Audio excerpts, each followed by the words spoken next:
So hello everyone, so welcome to the social media survival kit. So here's our outline. Number one would be the introduction to social media, everything you need to know about social media. We'll be discussing there. The next one would be choosing the right social media platform. So anong pipiliin mo, ano yung mas saang platform ka siguro mag-focus in terms of your specific needs. The next one would be creating a powerful and engaging post. Paano mag-post? Kasi yung normal kasi 'pag ginagamit yung social media is madali lang, 'di ba? Kahit anong gusto mo, you can use quotes or whatever, but there's a powerful formula on how we are going to create a powerful and engaging post. And the next one would be advertising. Ano yung mga klase ng advertising and paano natin magagamit 'tong types of advertising na 'to para sa ating needs, okay? The next one will be magbibigay ako ng bonus kung paano gumawa ng post at ng mas madali at mas convenient, okay? So the next one would be social media. So ang social media is isa siyang online platform siya. You can use it gamit ang internet that you could be able to create, you can be able to share, you can be able to interact with content and connect dun sa mga tao. Okay, so yung social media, you could create a content, you could share a content, and you could interact. Okay. So, ng mga tao pwede silang mag-interact dun sa content na gawa nila or gawa ng iba. They could share or whatever things that we do there on social media na nakabase or umiikot lahat ng mga ginagawa natin sa social media sa content. Okay, kahit sa messaging, those are contents. Yung chat natin, those are contents. Okay. So, ang social media, nagre-rely siya dun sa inputs ng mga tao and dun sa content na yun. On how they are going to create, they are going to share, they are going to interact. So yun yung basis ng social media. So ang characteristic ng social media, una dito is user-generated content. 'Di ba kapagka yung iba't ibang klase ng website, you could be able to access their own content. For example, sa mga e-commerce website, ako bilang nagse-surf dun sa website, hindi ako puwedeng basta maglagay ng content doon. So yun yung pinagkaiba ng social media kasi yung content ko puwede ko siyang i-share doon sa social media. I could be able to share it in there. So networking, puwede kang, kumonect sa iba't ibang tao. Real-time updates, 'yan 'di ba? You could be able to share and comment real time. Agad-agad or in just a moment is nare-receive na dun sa kabilang party yung gusto mong i-share. Yung nai-share mo dun sa social media. So multimedia, puwede kang mag-share ng photos, videos, text, and, ngayon nga puwede ka na mag-share ng files gamit ang social media.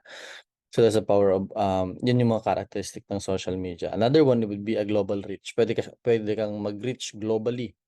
Puwede kang mag-reach out globally, 'di ba? Kahit nasa ibang bansa yung gusto mong kausap na tao or gusto mong ma-reach out, you can use social media to reach them out. And of course, para sa mga business, puwede rin dito yung, ma-share mo yung business mo and of course yung brand presence. Brand presence ibig sabihin kung what your business is all about, ano yung mga offers mo, puwede mong i-share dun sa social media. The next one would be, what is the importance of social media for real estate? Okay.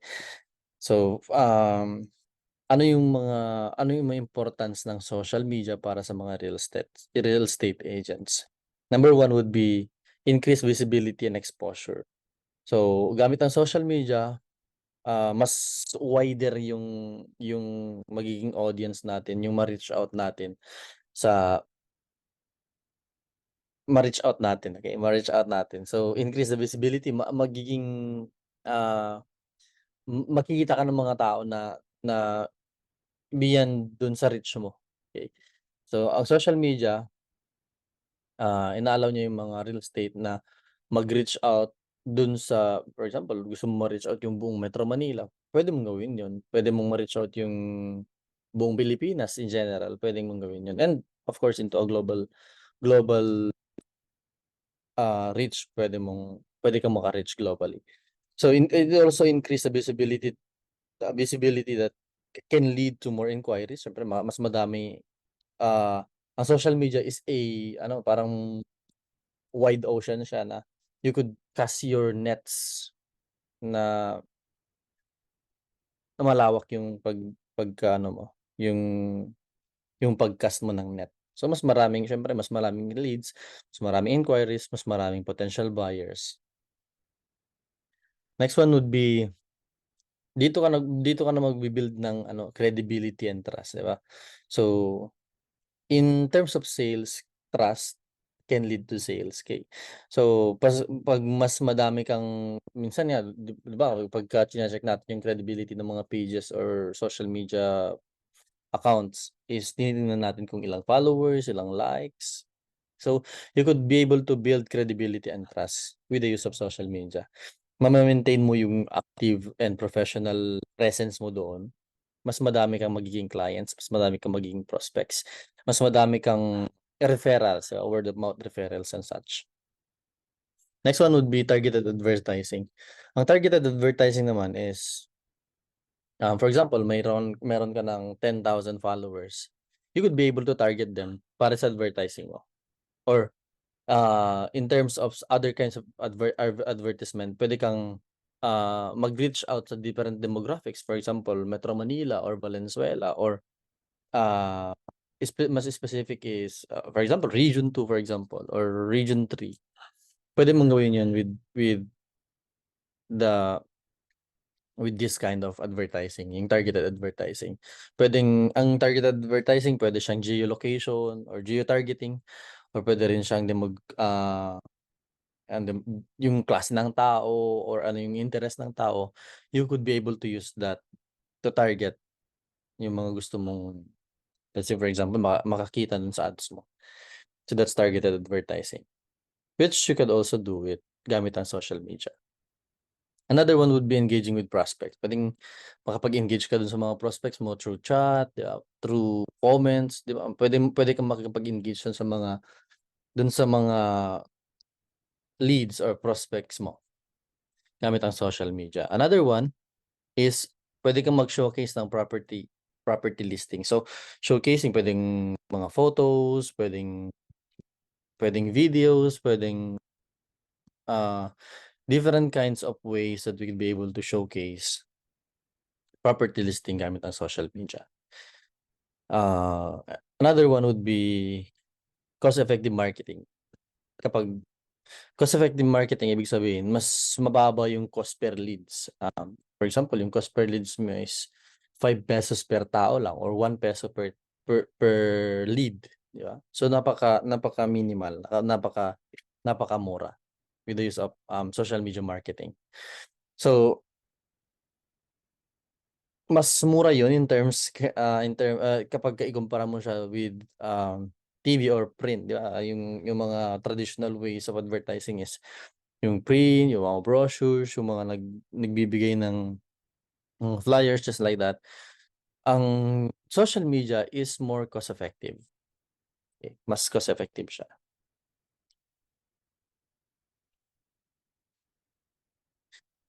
So, paano natin mapipili yung right platform para sa atin?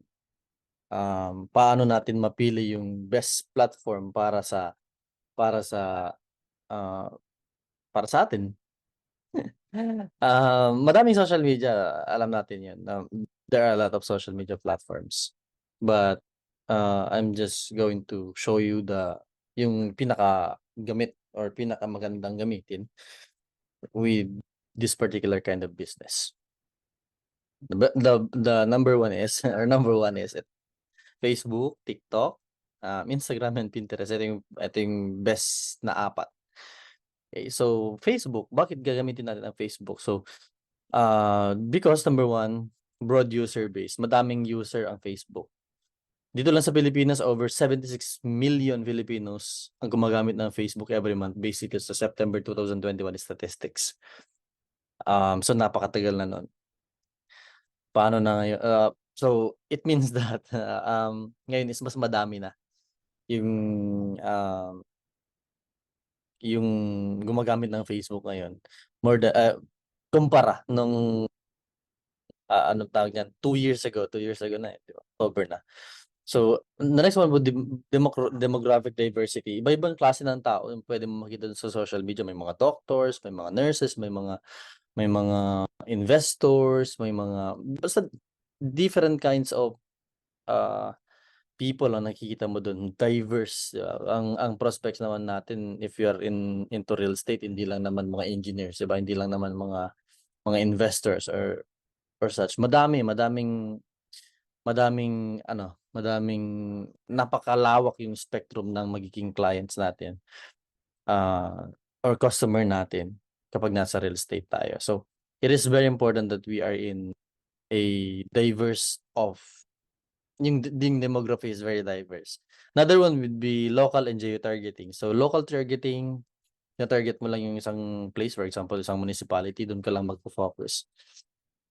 Geo-targeting, 'yun, puwede kang geo or location targeting sana 'yan. Okay, puwede kang mag-target ng specific location lang. Another one would be direct communication. So, direct communication ibig sabihin puwede kang mag-target puwede kang makipag-communicate to them directly. Okay, direct yung communication. For example, may nag-inquire sa'yo, direct na siyang mag-a-ask sa'yo via dun sa messaging platform ng mga social media, for example, Facebook, 'di ba, gamit ang Messenger. So, mas cost effective din yung marketing cost effective din siya. Mas mura na way of yung pagma-market. Another one would be mobile accessible. So, accessibility ibig sabihin, 'di ba gamit lang yung phone natin puwede na tayong mag-post dun sa Facebook, gamit yung phone natin puwede na tayong connect dun sa mga prospects natin or yung mga customer natin. So, that's Facebook. Another one would be TikTok. So, ang TikTok kasi is isa siya sa mga, let's say, sumusunod siya dun sa Facebook kasi broad din yung ano niya, yung user base niya. Meron din siyang demographic diversity. Kaya lang ang TikTok kasi is yung target natin kapagka gumamit tayo ng TikTok is yung mga younger audiences. For example, yung mga teenager up to 35 years old. Yun yung pinakamadaming, audiences natin 'pag gumamit tayo ng TikTok. TikTok also is good for viral content, 'di ba? Pagka yung mga madalas na nagva-viral na mga content sa Facebook and different social media platforms, unang nag-viral muna dun sa TikTok kasi mas mas magaling ang TikTok dun sa kanyang algorithm for viral potential content, okay? Next one would be potential short video showcase. So, mas madali siyang, ah, puwede kang gumamit ng TikTok parang yung mga videos mo is ano lang mga, 60 to 120 seconds lang siya. Hindi gano'n kalalaking mga videos, hindi yung mga 11 minutes or pataas na mga klase ng videos, okey. Next one would be Instagram. Pagka-Instagram kasi almost similar din siya sa Facebook kasi ang Instagram generally is pag-aari na ng Facebook siya. So, minsan kapagka may Instagram account ka tapos meron kang Facebook, Facebook business page, puwede kang gumawa ng business page mo din sa Instagram so that pagka pinost mo siya sa Facebook, automatic na post din siya dun sa Instagram. So, pareho lang sila. Next one would be Pinterest. Ang Pinterest kasi, ang ginagamit dito is mga pin photos or image links at naglalagay ka ng text caption dun. And yung mga text caption na nilalagay mo dun is keyword based siya. Keyword based ibig sabihin pagka naglagay ka dun ng mga text or something, ang labas ng mga ito is napu-push sila dun sa Google search. Napu-push siya dun sa Google search.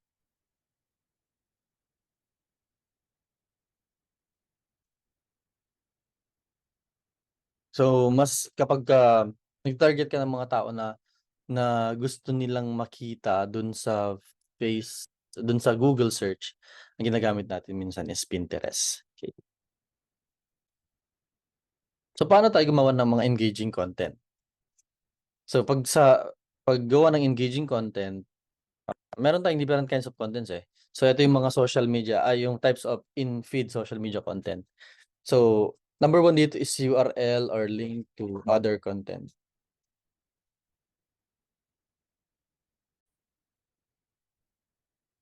So, number 1 would be URL or link to other content. So, URL ibig sabihin yung mga shine-share natin minsan na links, yung basta yung mga link to, for example, webpage or gano'n, puwede din silang gamitin or they are shareable sa social media. Another one would be audio. So, mga MP3 or MP3 files, WAV or recording, 'di ba? Nagfa-fall din sila dun sa audio. Another one would be long form videos. For example, mga tutorial videos na nagre-range sila ng up to mga mahahabang kinds of videos, yun na yung mga long form videos. User-generated contents, iba't ibang klase ng mga user-generated contents, okey? So, shareable din sila dun sa social media. Another one would be text-based posts, 'di ba? Yung puro text lang siya. Puwedeng i-share din sa social media 'yan. Another one would be GIFs, 'di ba? Yung mga GIFs, yung mga memes, okey. Puwede mo ding i-share dun sa social media kasi yung social media kasi puwede kang mag-share ng mga 'di ba, any kinds of content puwede mo share doon. And one of them is GIFs or memes, puwede mo din siyang i-share doon. Another one would be live videos, puwede kang mag-initiate ng live, 'di ba? On some other purpose, puwedeng lang live events or something. Puwede ding ayan, puwedeng live videos. Ah, kasi ginagamit natin yung live videos mamaya makita natin on how they're being useful dun sa, social media. Another one would be images, 'di ba? Puwedeng, ang mga images puwedeng mga 'di ba pang pang for example, sa real estate puwedeng yung mga image ng mga houses, for example. And another one would be short form videos. 'Pag short form videos, nagre-range lang siya ng 60 seconds to 120 or basta mas maano lang mga 2 to 3 minutes gano'n. Yun yung mga short form videos. So, sa dami ng mga contents na puwede mong i-share sa social media, what will work? Ano kayo yung ano kayong working, ano yung magandang i-share sa social media, okey? So, eto yung hierarchy of social media content. Eto yung hierarchy. For example, magsimula tayo dito sa baba. Pagka URL or links ang ishe-share mo, 11% lang yung shareability or yung engagement or yung pag-interact ng mga tao is almost 11% lang. And 'pag audio naman yung shinare mo dun sa social media, ano lang siya, 13%. 'Pag long form video yung mga nagre-range ng 5 minutes to 11 to 30 to 1 hour videos, ang shareability lang nito or yung engagement ano lang niya, percentage niya is nasa ano lang, nasa 24. Yung user-generated content naman is 26. 'Pag naman text-based post, yung puro text lang siya, 32%, 'di ba? 'Pag GIFs or memes naman, 32%. 'Pag live video is 37. 'Pag naman images is 61 and short form videos is 66. Ito yung nagpapatunay na kung bakit nagta-thrive ang TikTok. Because TikTok is short form videos yung base niya tapos 9/16 yung ano niya, naka full screen na agad dun sa phone mo. So, yung mga short form videos na 'to is sila yung let's say mga pinaka-consumable content sa social media, videos and images, 'di ba? Huwag nating kalimutan na images also are consumable content sa social media. So, if dito sa hierarchy na 'to, masasabi natin na puwede tayong mag-focus dito sa mga nasa baba, okey? Text-based posts, GIF or memes, live videos, image and short form videos. Puwede tayong mag-focus dito sa mga ito. And, why not mag-combine, 'di ba? Puwede natin pag-combinein yung text sa image, pwede natin combinein yung text sa video, at pwede din natin combinein yung text dun sa live video. So, yun yung paraan. So, paano tayo mag-craft ng text post? Ang text post kasi mahalaga siya because 'di ba sabi natin kino-combine natin yung text dun sa image, kino-combine natin yung text dun sa video, kino-combine natin yung text dun sa live video. So, napakahalaga ang text sa mga post natin. It is because yung mga text na nilalagay natin doon is sila yung mga, sila yung parang keyword, 'di ba? For example, nagse-search ka dun sa social media.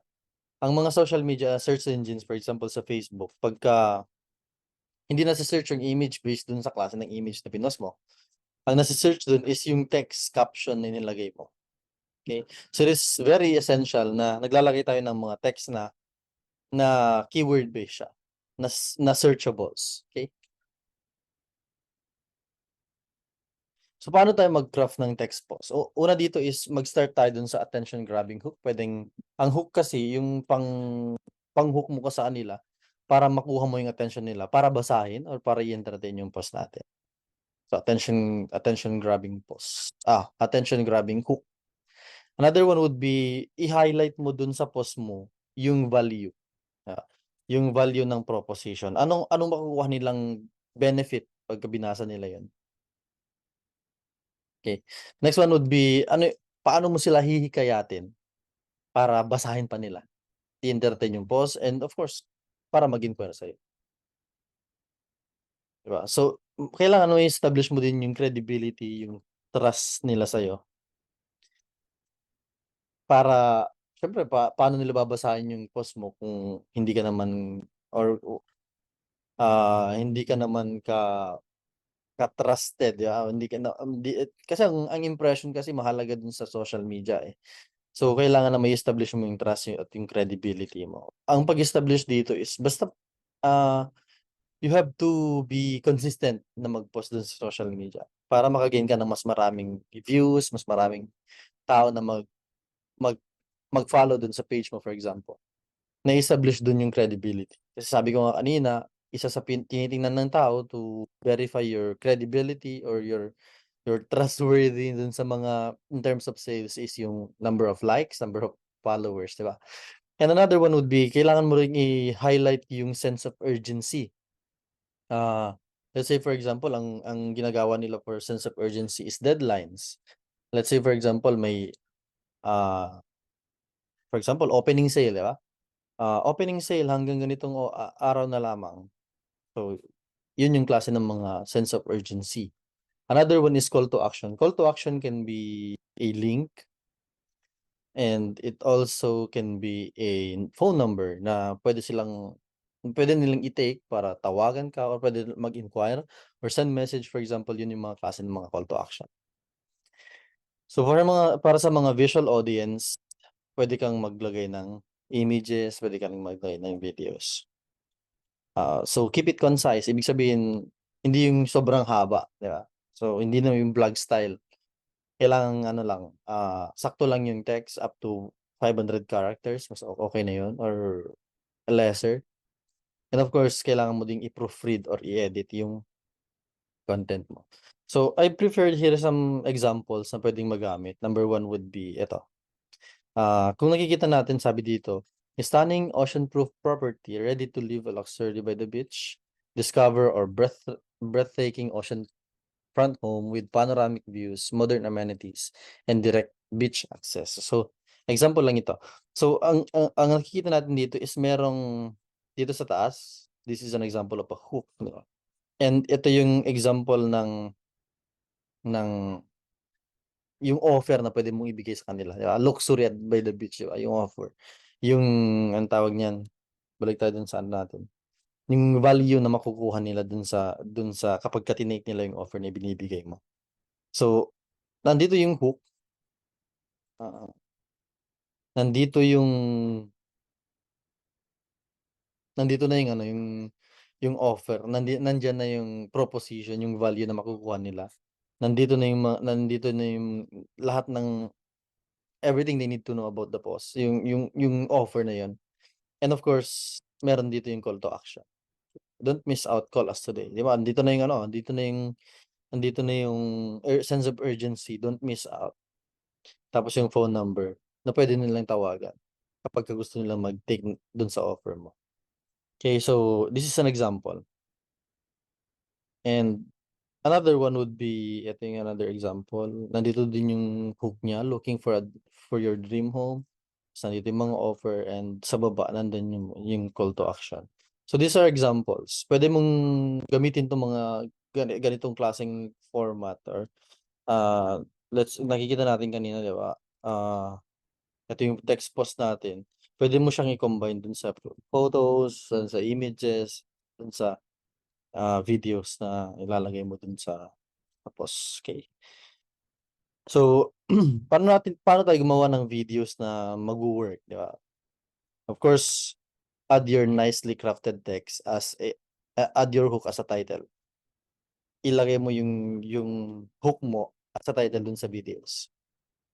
Make it short lang, mga 1 to 2 minutes for each video, okey na yun. So, pwede kang mag-edit using your mobile phone, gamit ka ng for example CapCut or such. Napakagandang gamitin, napakadali. Another one would be, film using your mobile phone. Hindi kailangan ng, mga fancy cameras, but in terms of social media videos, social media consumable videos, your phone is, ano na, best na yan gamitin para sa mga videos natin. So, ano yung mga gamit ng videos? Paano natin magagamit yung videos sa social media? Una dito is property showcasing, 'di ba? Client testimonials. Ang client testimonials, mahalaga yan to establish trust and credibility. Another one would be educational content, marketing updates. Ano yung mga update? Meron bang sale, for example? Or agent introduction, meron bang bagong member din sa team? Yeah, agent introduction. Another one would be neighborhood profiles, event promotion, 'di ba? Behind the scenes, for example, paano ginawa yung bahay, 'di ba? Pwede mong i-video yon and then you could be able to post that and use that for your dun sa page mo. And real estate news, ano yung mga bago sa real estate? Ano yung mga paraan nun, 'di ba iba-ibang mga klase ng content, ano yung paraan ng pagbayad, paano yung process, pwede mo siyang gawin diyan sa mga real estate news na yan. Another one would be property highlight reels, for example, i-highlight mo yung isang property, isang condo for example, pwede mong reels type siya, pwedeng gamitin yan. Another one would be social media marketing. Another one would be live streaming. Actually, yan yung next na slide, pero for live streaming para sa mga virtual events, gano'n. Client communication, for example, gusto mong, ayaw ng client ng meetings, gusto niya video lang, so you could be able to do videos, di ba? Another one, the agent interview kapagka for example, may topic ka na gustong palaging tinatanong ng mga followers mo. So you would like to answer those questions. Puwede kang mag-invite ng agent din to ano, parang sa podcast type siya, puwedeng gano'n. Another one will be social media stories, yung mga stories natin, yung mga tawag natin My Day, 'di ba, yung mga stories, puwedeng gano'n. So yun yung mga gamit ng videos.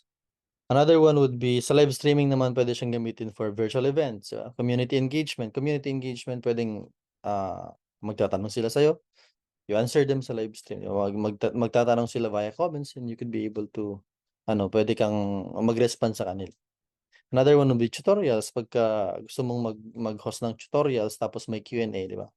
So that could also be helpful. Another one would be interview, puwede kang mag-interview ng let's say for example, tao na bumili na sa'yo, kung paano yung experience niya dun sa process, for example, puwedeng gano'n. Puwede ding agent yung interview mo via live stream.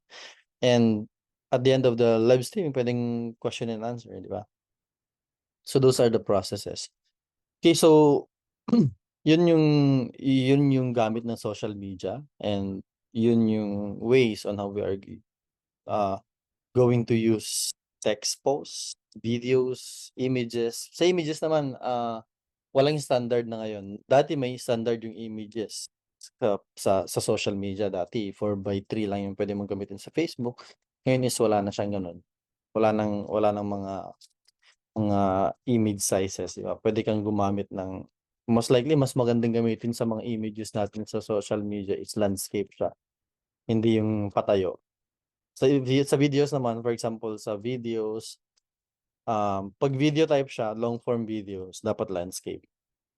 'Pag short form videos, dapat 9:16, patayo. Okay. So yun yung, ah, general. So another one would be, paano ko ba na-generate yung mga ano na yun, yung mga text post na yun ng madali? Yun yung ano natin, sorry, meron pa palang isa, types of advertising. Dalawang klase lang naman 'to, free and paid. Sa free is organic siya, wala kang babayaran. Yung mga mag-i-inquire sa'yo is gamit lang, based dun sa mga pinost mo lang siya, na hindi ka nagbayad sa Facebook or sa mga advertising platforms. Another one would be, maganda siya yung free type of advertising. Maganda siya pagka more than 1,000 yung followers mo, 'di ba? Ang reach naman natin pagka sa real estate, ang reach naman natin is nasa 2,000 to 4,000 yung reach natin. So, pagka meron tayong 1,000 followers, solve na 'yun, 'di ba? Meron kang 1,000 followers, and habang everyday nagpo-post ka, 'di ba? So, everyday kapagka nagpo-post ka, and then naggo-grow yung community, naggo-grow yung page mo, and then you could be able to reach up to 10,000.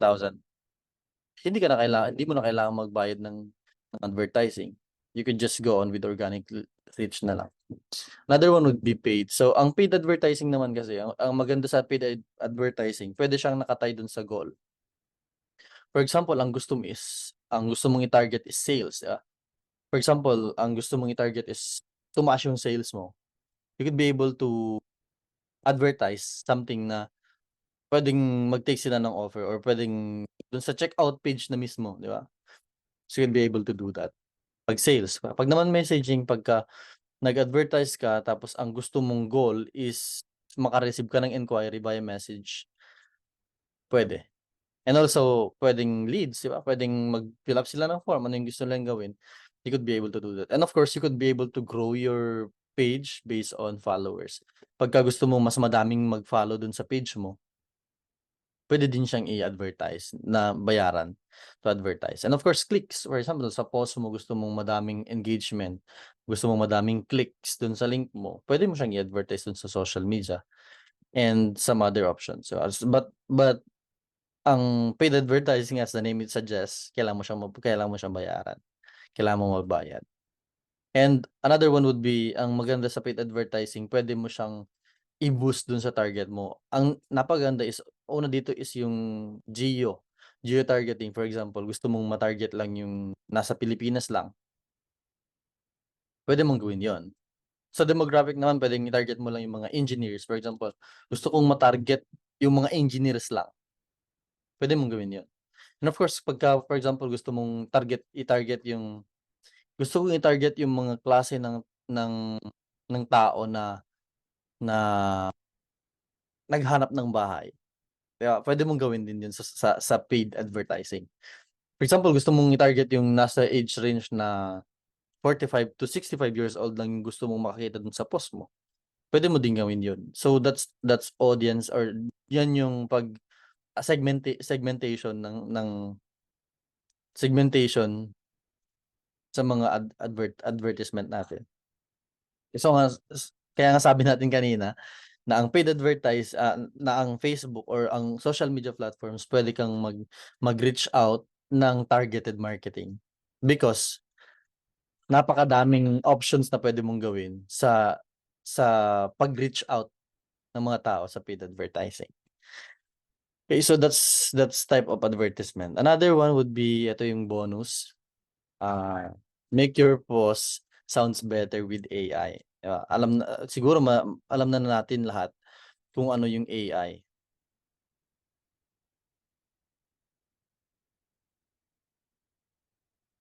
Share ko yung desktop ko. So, AI, napakagandang gamitin ng AI in terms of advertising.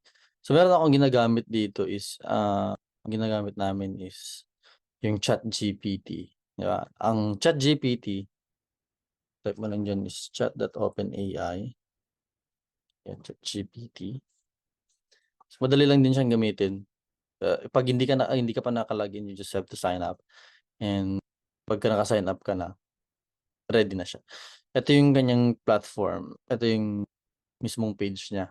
Okay, so ang maganda dito is ang maling ginagawa ng tao kasi, yung mga ibang gumagamit ng ChatGPT is that basta 'di ba, for example,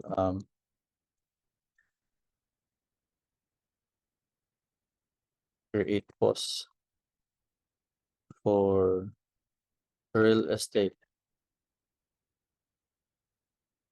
Pagka yan yung ginawa natin, ang ibibigay lang niya sa'yo is pangit na type, 'di ba? Pangit na result. Pero pagka binigay ko sa kanya yung mga details na kailangan niya, mas magiging mag mag magsa-sound like human siya, 'di ba? So, let's say for example, sabihin ko sa kanya na, "Create a social media post about our new, condo offers in" for example, dito sa amin, dito sa Cagayan Valley, Claveria, Cagayan, nearby sa dagat.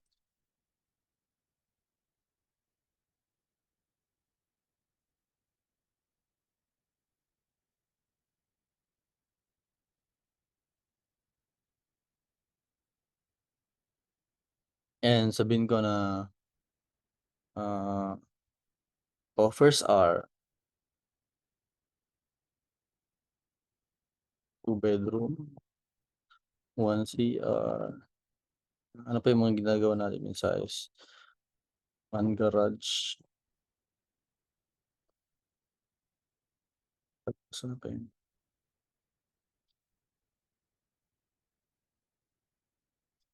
And then basta ibigay mo lang sa kanya yung mga offers and yung details na gusto mong makita dun sa post mo. For example, sale price available until November 3, for example. Tapos call this number 09. Let's say for example, yan yung post natin. And then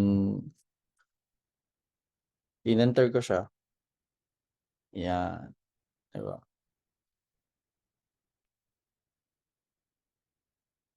'Pag binasa ko siya tapos may gusto pa akong baguhin, for example, ah, make it sound more persuasive, for example,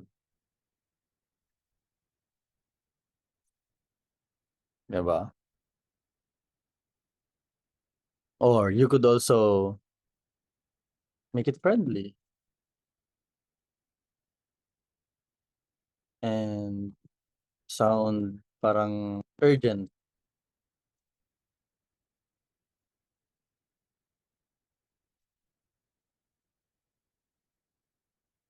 See? So, you could be able to generate na ng ganitong content in just chatting with ChatGPT. And ang text-based AI kasi magaling sila, but you have to train them.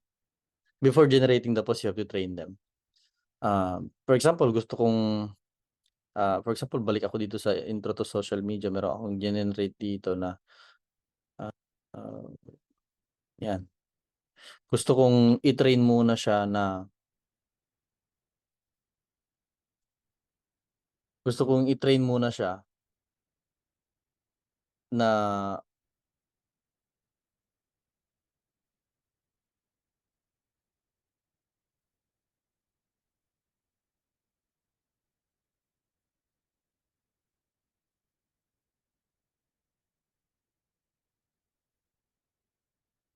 see?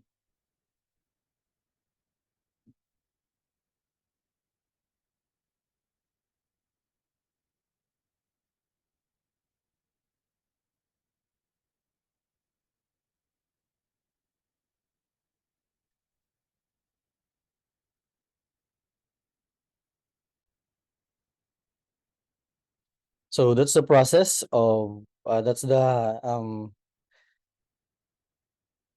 social media survival kit. Excuse me. So that's the social media survival kit na na lesson in terms dito sa on how you are going to use social media. Okay, so if you want more lessons, pwede tayong mag-dive in dun sa how to automate, 'di ba? Pwede natin gawin 'yun, yung pag-o-automate ng mga posts. Para hindi mo na siya gawing everyday, you can just do it in just 1 day or 3 to 4 hours, and then automatically na napo-post sila dun sa social media. I hope this is helpful. Thank you so much.